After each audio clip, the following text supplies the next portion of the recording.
Somewhere in the tropical lowlands of Kerala, India, there is a building that looks like nothing from the outside. A low, mud-walled structure with a thatched roof, half buried in the earth. No signage, no windows, a single narrow entrance facing east. Step through that doorway, and you enter a space that has functioned simultaneously as a gymnasium, a temple, a surgery theater, and a school of consciousness for at least 1,000 years. This is a kalari, the training ground of Kalaripayattu, widely recognized as the oldest martial art on earth. And what almost no one outside India understands is that Kalaripayattu was never primarily about fighting. It is a complete system for mapping, manipulating, and transforming human consciousness, encoded in the language of combat. The word Kalaripayattu comes from two Malayalam words, kalari, meaning training ground or battlefield, and payattu, meaning practice in the martial arts.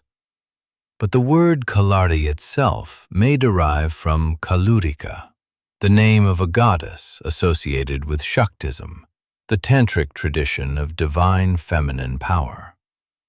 The 5th century Kamika Agama, an ancient South Indian sacred text, describes the construction of a Kalurika as a place for military exercise. According to legend, the art was created by Parashurama, the 6th avatar of Vishnu, who learned it directly from Shiva, the god of destruction and transformation, the original yogi, the lord of consciousness itself. Parashurama then taught it to the original Brahmin settlers of Kerala after he raised the land from the ocean floor. This origin story is not incidental. It tells you exactly what Kalaripayattu claims to be. Not a fighting technique invented by humans, but a divine science of the body transmitted from the god of consciousness to humanity.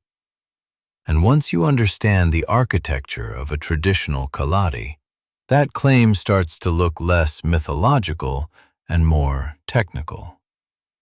The kalari is not a gym. It is a consecrated temple. Ancient palm leaf manuscripts specify its exact dimensions: 42 feet long, 21 feet wide, and 21 feet high. The floor is dug 3 to 7 feet below ground level, into the earth itself. The entrance faces east, toward the rising sun, and the entire rectangular space is divided into 12 sections corresponding to the 12 rashis, the astrological houses. In the southwest corner stands the most sacred structure in the kalari, the putara. It is a 7-tiered platform, sometimes 5, sometimes 9, with a conical mound of compacted clay at its apex, shaped like a lotus bud. Those 7 tiers represent the 7 chakras, the energy centers of the subtle body. The lotus bud at the top represents the seat of consciousness itself, the point where individual awareness meets the divine. The putara is the altar of Kalurika Bhagavati, the goddess who presides over the kalari, and in some traditions she is identified as Bhadrakali, the fierce form of the divine feminine. But the putara also represents the Annamaya Kosha, the physical body, with its 7 dhatus or tissue layers: plasma, blood, muscle, fat, bone, marrow, and reproductive tissue. The lotus bud at the apex represents the subtle light of consciousness present within the heart. So in a single architectural structure, the kalari encodes the subtle energy body, the gross physical body, the astrological cosmos, and the divine feminine. The practitioner does not merely train in this space. They are literally inside a three-dimensional map of consciousness. Every training session begins and ends with ritual. The Gurukal, the master, enters the kalari placing his right foot first, bends to touch the earth, then lights a 5-wicked lamp. Prayers are chanted, typically Om Namah Shivaya, the 5-syllable mantra of Shiva. Flowers are placed at the Putara and the Gurutara, the altar to the lineage of past masters. Students enter the same way, right foot first, touching the ground and then the heart.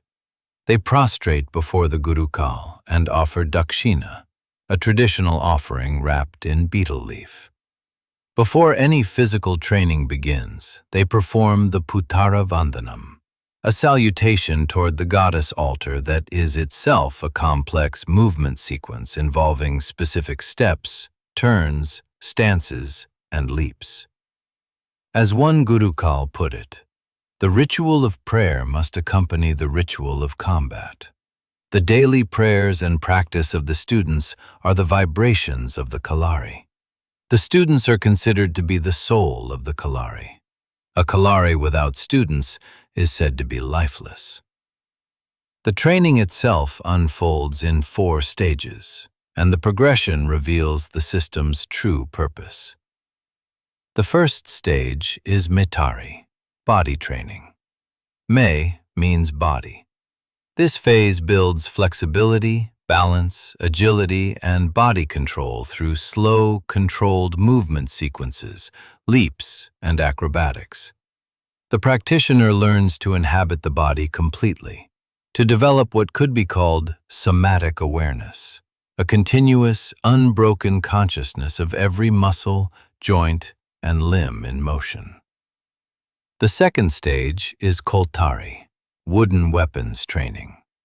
The student works with the Ketukari, a 12-span long staff, the Cheruvadi, a short stick, and most importantly, the Ota, a curved stick shaped like an elephant's tusk. The Ota is considered the master weapon, and its practice demands total integration of breath, movement, and spatial awareness. The third stage is Ankatari, metal weapons training. The word Ankam means war. Here the student learns the weapons actually carried into battle: the Val, or sword, the Paricha, or shield, the Kuntam, or spear, the Kataram, or dagger, and the most fearsome weapon in the Kalaripayattu arsenal, the Urumi. The Urumi is a flexible sword, a razor-sharp metal whip, sometimes with multiple blades, that moves with terrifying speed and can change direction unpredictably. It is one of the most dangerous weapons ever conceived, and mastering it requires a level of body awareness and reflexive precision that is almost inhuman. A practitioner who flinches, who hesitates, who loses concentration for a fraction of a second will cut themselves. And then comes the final stage, the one they don't teach everyone. Verumkai, bare-handed combat. And within it, the most closely guarded knowledge in the entire tradition, Marma Vidya, the science of the vital points. There are 108 Marma points on the human body, 107 on the physical body, and 1 in the mind. They are the junctions where nerves, vessels, muscles, tendons, bones, and joints converge. They are where prana, life force energy, flows through the 72,000 nadis, the subtle energy channels that pervade the body. The Mama points are, in the language of the tradition, doorways between consciousness and matter. Sushruta, the legendary surgeon of the 6th century BCE, identified and classified 107 of these points in his Sushruta Samhita, the foundational text of Ayurvedic medicine. 64 of them were designated as lethal if struck correctly with a fist or stick. The Kalaripayattu tradition inherited and expanded this knowledge. In the northern tradition, 64 marma points are classified as abhyasa marmas, practice points. 32 can be targeted during active combat. The other 32 are used when the opponent is immobilized. Of these, 12 strikes with a stick or blade result in death. 6 strikes by hand alone produce immediate death. But here is the teaching that transforms Kalaripayattu from a martial art into something else entirely. The Gurukul insists, and every textual source confirms, that Marma Vidya must only be used as a last resort in life-threatening combat. Its primary application is healing. The same hand that can kill by striking a marma point can heal by treating it. The same map of the body that reveals how to destroy a human being reveals how to restore one. An advanced Gurukul is simultaneously a warrior, a priest, an Ayurvedic physician, and a healer of the subtle body. They prepare their own herbal medicines. They perform treatments including ujichil, therapeutic oil massage, and pijichil, shirodhara, and specific marma manipulations that realign the flow of prana through the nadis. This is the real secret of Kalaripayattu. The entire system, the temple architecture of the kalari, the progressive stages of training, the movement from gross to subtle, from weapons to bare hands, from external combat to internal knowledge, is structured as an initiatory journey through the layers of consciousness itself. You begin with the physical body. You develop somatic awareness. You extend that awareness through weapons, tools that become extensions of the body. You then drop the weapons and learn the body itself is the ultimate weapon. And finally, you learn that the body is not a weapon at all.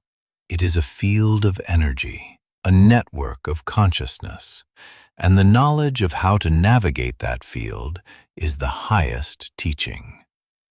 The Dhanurveda, the ancient Vedic text on warfare where Kalaripayattu is first mentioned, does not describe the purpose of martial training as victory in battle.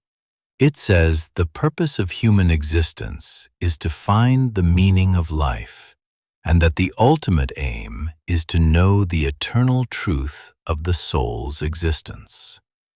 Kalaripayattu, it claims, gives the human being the proper skills and knowledge to attain that goal. And there is one more layer to this that connects Kalaripayattu to the broader story of consciousness traditions worldwide.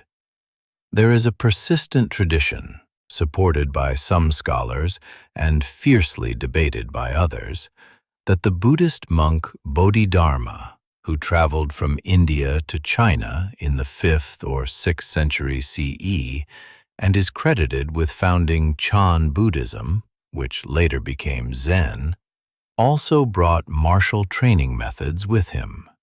Some accounts claim he taught exercises to the monks of the Shaolin Temple to strengthen their bodies for meditation.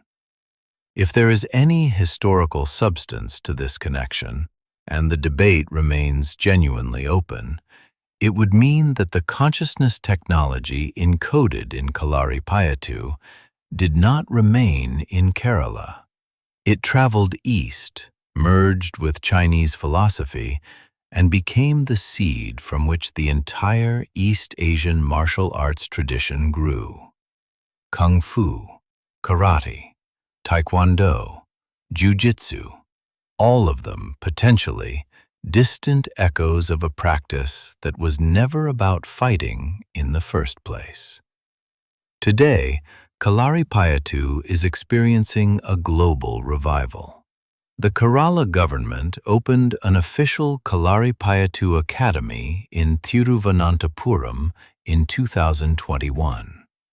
Traditional Kalaris across Kerala continue to train students in the ancient way, beginning at age 7 on auspicious days with oil on the crown of the head and the right foot crossing the threshold of a sacred space.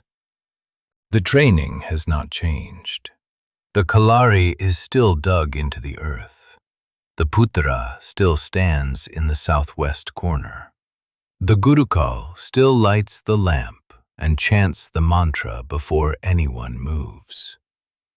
Because this was never a martial art that happened to include some spiritual elements, it was always a spiritual discipline that used combat to teach you what you really are.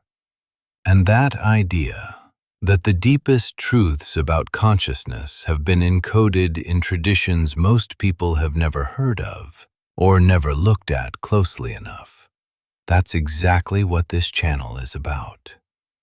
Consciousness cartography maps the hidden architecture of these traditions, from the Eleusinian mysteries of ancient Greece to the suppressed cosmologies of the Gnostics, from the esoteric depths of Kabbalah to the living temples of Shinto. If what you just watched changed how you see the world, even slightly, subscribe, because we go this deep every single week. And if there's a tradition you think deserves this treatment, drop it in the comments. The map is far from complete.